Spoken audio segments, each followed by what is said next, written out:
শান্ত, Tanzim Tamim, Shakib number 3 তে, তৌহিদ হৃদয় number 4, 5 এ জাকির আলী অনিক, মাহমুদুল্লাহ 6, 7 এ রিশাদ, 8 এ শেখ মেহেদী, 9 এ তাসকিন, 10 এ তানজিম সাকিব, 11 তে মোস্তাফিজ। আমার 11 জন হলো আমি শান্তকে ওপেনার হিসেবে দেখতে চাই। শান্ত, তানজিম তামিম, সাকিব নাম্বার 3 তে, তৌহিদ হৃদয় নাম্বার 4, 5 এ মাহমুদুল্লাহ, 6 এ জাকির আলী অনিক, 7 এ রিশাদ, 8 এ শেখ মেহেদী, 9 এ আপনার তানজিম সাকিব, 10 এ 9 এ তাসকিন, 10 এ তানজিম সাকিব, 11 তে মোস্তাফিজ। এটা হলো আমার 11 আর কি। আমি মনে করি যে এই 11টা আমি যদি হতাম তাহলে আমি হয়তোবা এই 11টা নিয়ে খেলার চেষ্টা করতাম এবং এজ এ ক্যাপ্টেন হিসাবে আমি দায়িত্ব নেওয়ার চেষ্টা করতাম যে না, আমি ওপেনিং এসে যেটা বাবর আজম করেছে, হয়তোবা অতটা বল খেলে আমি পাওয়ার প্লেতে 4-5 রান করার চেষ্টা না, আরো বেশি করার চেষ্টা করব। কিন্তু বাবর আজম একটা জিনিস করেছেন, দেখেন সে কিন্তু 15 ওভার পর্যন্ত উইকেটে ছিলেন বলেই কিন্তু তাদের রানটা 160 হয়েছে। তো শান্ত যদি সেই কাজটাই করেন যে না, আমি প্রথম ওভার থেকে খেলে 19 নাম্বার ওভার পর্যন্ত বা 20 নাম্বার ওভার পর্যন্ত আমি উইকেটে থাকার চেষ্টা করব, সে যদি 60 বল খেলে আমি শিওর যে সে 60 বলে 75 রান ইজিলি করতে পারবেন। তো তার বেশিও করা কেপেবল, কারণ একমাত্র ক্রিকেটার যে বাংলাদেশে আহ, দুইটা সেঞ্চুরি আছে টি-20 ক্রিকেটে। তামিমেরও ছিল, তামিমও বিপিএল এ দুইটা সেঞ্চুরি করেছেন মনে হয়, বিপিএল এ এবং ইন্টারন্যাশনাল ক্রিকেটে। তো তারও কিন্তু দুইটা সেঞ্চুরি আছে। তো সেই কারণে আমার মনে হয় যে সে কিন্তু বড় রান করতে জানে, কিভাবে রান করতে হয় সে এটা জানে। এটা হলো আমার 11। আর আমার মনে হয় যে বাংলাদেশ টিম কালকে হয়তোবা টিম এই ধরনের টিম খেলাবেন আর কি শ্রীলঙ্কার সাথে। সৌম্য সরকার, তানজিম তামিম, শান্ত, সাকিব, তৌহিদ হৃদয়, মাহমুদুল্লাহ, জাকির আলী অনিক, তারপর শেখ মেহেদী, রিশাদ, তাসকিন এবং শরীফুল। এই 11টা হয়তো বাংলাদেশ দুইটা পেস বোলার এবং তিনটা স্পিনার, 6 নম্বর বোলার হিসাবে তারা মাহমুদুল্লাহ এবং 7 নম্বর বোলার হিসাবে সৌম্য সরকারকে বিবেচনা করবেন ম্যানেজমেন্ট। এটা হবে বাংলাদেশ টিমের শান্ত এবং হাতুরা সিং এর হয়তোবা 11 জন। আহ, আমার কাছে মনে হয় প্রেস কনফারেন্সে এসে কি সে বলবে নাকি যে আমি এটা আহ, একটা প্রত্যেকটা ক্যাপ্টেনই তো এইভাবেই কথা বলা উচিত অবশ্যই। নর্মাল ভাবে এটাই বলা উচিত, কিন্তু ডেফিনেটলি তারা একটা প্রেসারে তো থাকবে। কিন্তু এটাও আমাদের মাথায় রাখতে হবে শ্রীলঙ্কা কিন্তু 2014 টি-20 ওয়ার্ল্ড কাপ চ্যাম্পিয়ন টিম এবং আইসিসি ইভেন্টে তারা সবসময় ভালো করে থাকে। এবং এই টিমটা কিন্তু কেপেবল, এই টিমটা কিন্তু অনেক লম্বা আর কি, বড় আর কি জায়গায় যাওয়ার মতন টিম। আপনি যদি দেখেন যে কুশাল মেন্ডিস, কুশাল পেরেরা, আহ হাসারাঙ্গা, পাতিরানা, এইসব 4টা 5টা প্লেয়ার আছেন শ্রীলঙ্কা, ওরা কিন্তু খুবই এক্সাইটিং ক্রিকেটার। তারা কিন্তু খুব গেম চেঞ্জার। তো শ্রীলঙ্কান টিমটাও কিন্তু আপনি যদি ওভারঅল হয়তোবা ভালো ক্রিকেট খেলেনি সোফার, কিন্তু তারাও কিন্তু খুব ভালো টিম।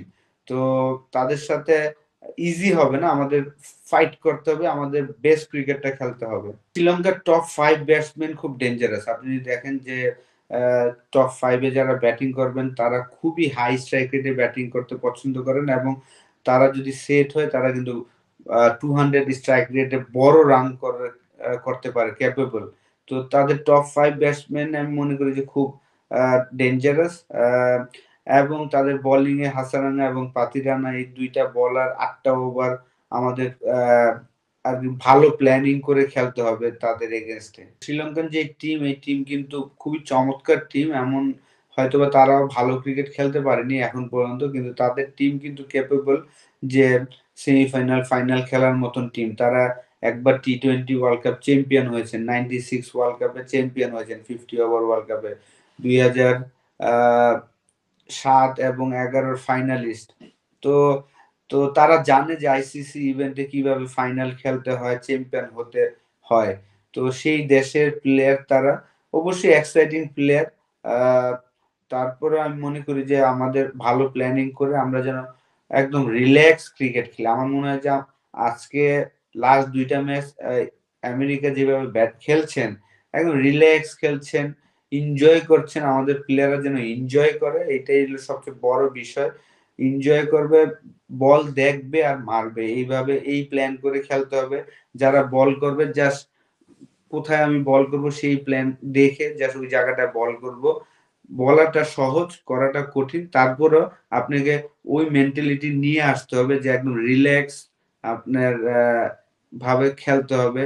ক্লিয়ার মাইন্ড, আপনি যদি ক্লিয়ার মাইন্ড থাকেন তাহলে আসলে ভালো করার সম্ভাবনা থাকবে। আ তো আমি আশা করব যে আসলে আমাদের প্লেয়াররা আ ভালো একটা গেম প্ল্যান নিয়ে আসবেন। পরে ব্যাটিং এর দলরাই জিতছে। আগে ব্যাটিং যারা করছেন তারা আ স্ট্রাগল করছেন।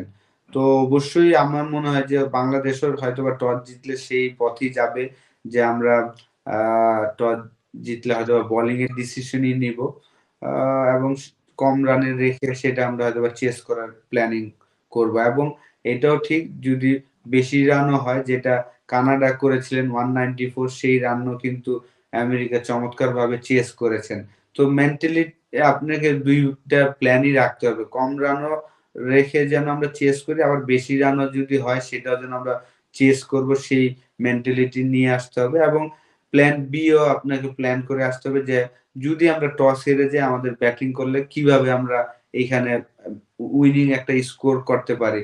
কারণ যত রানই হচ্ছে আমরা দেখছি যে 77 করতেও কিন্তু ১৬ ওভার লাগাচ্ছেন। তো সেই জায়গায় ডেফিনিটলি আ আমাদের ওই প্ল্যানটা করতে হবে যেন আমরা যদি টস হেরে যাই ব্যাটিং আগে করি। আমাদের এট লিস্ট আজকে যেমন পাকিস্তান দেখেন আ তারা কিন্তু একদম সুপার ওভারে যেয়ে হেরেছে, ঠিক না?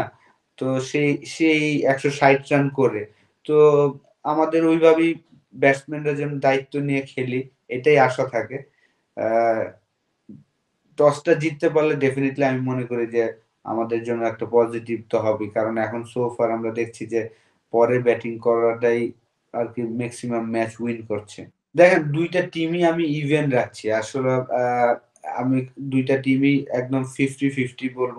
কারণ ২ টা টিমই জেতার মতন ক্যাপেবল। এমন না যে আ বাংলাদেশ ডমিনেট করে জিতে যাবে এটাও বলা যাবে না। আবার শ্রীলঙ্কা আ যে জিতবে না বাংলাদেশের সাথে সেটাও বলা যাবে না। কারণ ২ টা টিমই ইভেন আছে। সেই জায়গায় অবশ্যই বাংলাদেশের জন্য আ ২ টা টিমই আসলে খুব বিপদে আছে আমি বলব যে একটা টিম আ হেরে ডাউন আছেন। আমরাও কিন্তু অতটা ভালো ক্রিকেট খেলি নাই। তো আমরাও ডাউন আছি। তারপরেও আমরা যেহেতু কোনো ম্যাচ খেলি নাই, আমাদের জন্য একটা অপরচুনিটি একদম ওয়ার্ল্ড কাপের ১ম ম্যাচ আমরা আ হয়তোবা নতুনভাবে শুরু করতে পারি। আমাদের অনেকদিন খারাপ সময় যাচ্ছে। আমাদের হয়তোবা আশা করি যে খারাপের পরেই তো ভালো হয়। সেই ভালোটা হয়তোবা শ্রীলঙ্কার সাথেই ১ম ম্যাচই হবে এটাই আশা থাকতে হবে আমাদের।